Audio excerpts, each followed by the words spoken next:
Você já percebeu como tem algumas pessoas que estudam menos que você e na hora de uma prova tem um desempenho melhor? Não estou falando isso para o sentido de comparação, mas sim no sentido de observação. O que essas pessoas fazem, ou têm, ou acreditam que é muito diferente de você e que no momento de uma prova tem um desempenho melhor, ainda que estudando menos. Eu sempre falo assim pros meus pacientes, né? Que se fosse depender de estudar, tô falando para quem estuda, né? Se fosse depender de estudar, quase todo mundo passaria em uma prova difícil. Mas nem sempre é isso. A maioria das vezes existe questões de saúde mental mesmo envolvido. E aqui hoje eu quero especificar sobre crenças, né? Essas crenças, para a psicologia, é tudo que nós acreditamos sobre nós mesmos, sobre o mundo, sobre o outro, sobre alguma situação. Então acompanha comigo.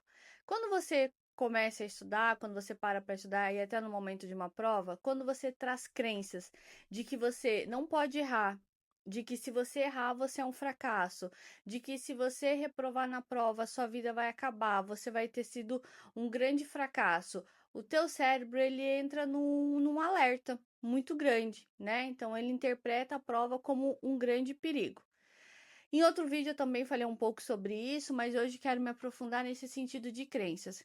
O nosso cérebro, ele não vai saber definir o que é verdade e o que não é verdade. Ele vai falar assim: "Ah, não, né, não é isso, você está interpretando errado". Se a gente não trouxer, né, na terapia do esquema a gente chama da voz do adulto saudável e falar: "Espera aí, vamos avaliar melhor isso", eu só vou me fundindo com esses pensamentos de fracasso, de tristeza, de inadequação, de falta de um bom empenho, de um bom desempenho, e eu vou nisso, né? E aí o que que vai vir? Ansiedade, vai vir o branco, vai vir travar na hora da prova e tantos outros sintomas que temos aí em relação a provas difíceis. Então, isso é uma crença, né? Quando eu acredito muito sobre alguma coisa, ainda que eu não me dê conta dessa crença, né? Por exemplo, essa crença é de fracasso. Muito difícil a gente pensa assim, ah, eu sou um fracasso, eu vou ser um fracasso. Mas aquele pensamento automático tá ali. Se eu reprovar, o que que eu vou pensar sobre mim mesmo? Se eu não tiver um bom desempenho, o que que eu vou pensar sobre mim mesmo? O que que eu acredito que os outros possam pensar sobre mim mesma? E aí, quando eu não entendo quais são essas crenças, da onde elas vêm, o que fazer com elas, elas vão sim interferir na minha prova ou em qualquer outro momento na minha vida que eu precise de desempenho mesmo. Então, aí, o que que nós vamos fazer em relação a isso? Primeiro, eu gostaria muito que você criasse consciência do que você acredita sobre você mesmo. E vamos especificar da prova. Então, vamos imaginar que você vai prestar a OB. O que que você pensa quando você foca na prova? Por exemplo, se eu reprovar, acabou minha vida. Isso é uma crença. Se eu reprovar, nada do que eu estudei vai ter valido a pena. Se eu não gabaritar a prova ou não ficar muito próximo disso, eu vou ser uma decepção para minha família. Primeiro, organiza o que você acredita sobre você, né?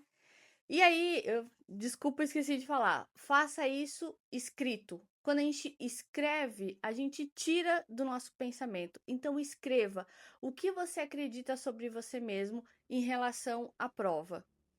Outro ponto, o que você acredita sobre a prova? Exemplo, a prova vai estar muito difícil, ninguém consegue passar na prova, tem muita gente que reprova, no dia todo mundo fica nervoso, o avaliador vai ser muito ruim. O que você acredita sobre a prova? Então, o que você acredita sobre você e o que você acredita sobre a prova.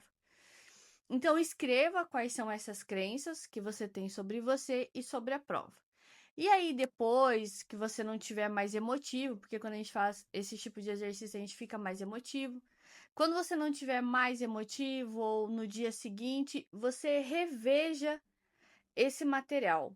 Reveja tudo que você escreveu, tanto sobre você quanto sobre a prova. E aí você vai se fazer uma perguntinha. O que dessas alternativas aqui que eu coloquei, dessa escrita, desses elementos, é verdadeiro? O que que é verdadeiro aqui? Ah, é verdadeiro que uma prova da OAB, por exemplo, é uma prova difícil. Isso é verdadeiro? A gente sabe que é verdadeiro. Agora, se eu não for lá e na prova e tirar um 10 ou perto disso, gabaritar, nada do que eu estudei vai ter valido a pena? Não, isso não é verdadeiro. Então, você separar o que é verdadeiro do que não é verdadeiro, para você descolar desse tipo de pensamento. Porque esses pensamentos automáticos, eles fazem a gente acreditar sobre tudo. Se eu estou pensando é porque é verdadeiro, e nem sempre é verdadeiro, entende? Então, por exemplo, esse microfone aqui, ele é verdadeiro. Se eu pensar que ele não existe, não importa, porque ele vai continuar sendo verdadeiro, né? Agora, se eu pensar que eu tenho dois microfones aqui agora, eu não tenho. Eu tenho um microfone. Então, não adianta eu pensar que tem dois microfones aqui e isso não vai se tornar verdade, entende? Então, nesse sentido de crenças, organize escrito o que são essas crenças, quais são essas crenças que você tem e quais dessas crenças são verdadeiras. Quando há uma crença verdadeira, como por exemplo, é uma prova difícil sim, aí a gente consegue olhar pela realidade, organizar essa realidade e também ter um comportamento real sobre isso. Se eu tenho uma questão real, eu também posso ter um comportamento real. Se eu tenho uma questão que não é real, como é que eu vou resolver isso?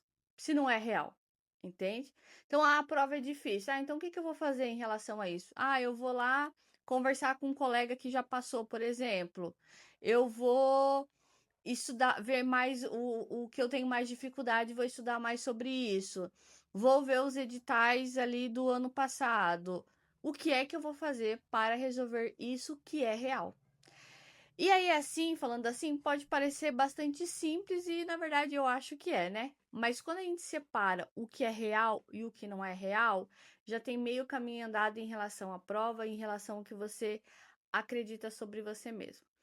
Faça esse exercício, pense sobre isso, fortaleça a sua autoconsciência nesse sentido, que garanto para você que quando você chegar no momento da prova vai estar muito mais estável mentalmente, com mais saúde mental para você realizar o que você tanto estudou. Ok? E até o próximo vídeo. Tchau!